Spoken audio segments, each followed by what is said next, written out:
real-life Iron Man continues to live and walk around Utah with a mechanical device attached to his heart.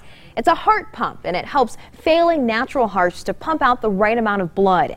Through our partnership with Intermountain Medical Center, we introduce you to Spanish Fork's Brody Lambert and the technology that's keeping him alive. You, as the patient, are not capable of making any changes at home for safety reasons. It's one of the many visits to Intermountain Medical Center for Brody Lambert to get a checkup on his heart pump. We also control settings within this monitor. And now a visit from Dr. Kia Afshar.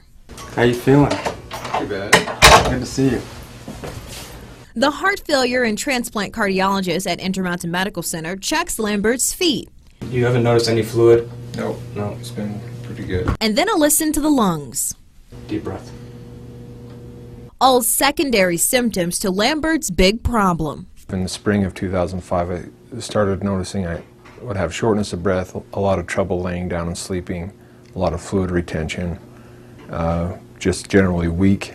At 24 years old, Lambert learned he had an enlarged heart and was suffering heart failure.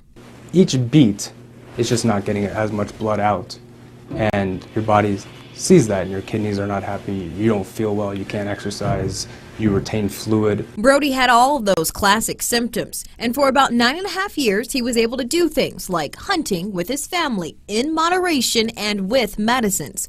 But about 2 months ago, he took a turn for the worse, and this became his only option. As far as the general health and how I feel is better, a lot better. And that was noticeable probably within a week after my pump. Here's what his heart pump looks like. This part gets inserted into your heart, so about this amount of portions in the heart, sucks blood through this, what we call inlet.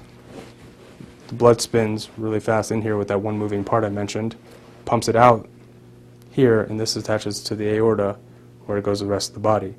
It's a far cry from this pump used not too long ago. Much bigger, heavier, and more mechanical failures and other problems. This would be put into the belly, and to the point where some patients couldn't eat.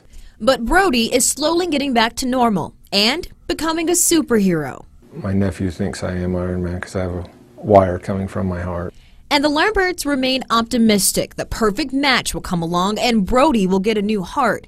At the most, 2,500 heart transplants are done each year, but tens of thousands of Brody Lamberts are waiting. Without these pumps, these patients would not be alive even to get that chance. And if caught early, Intermountain Medical Center doctors can use some medications to change the course of heart failure, and some hearts might actually improve.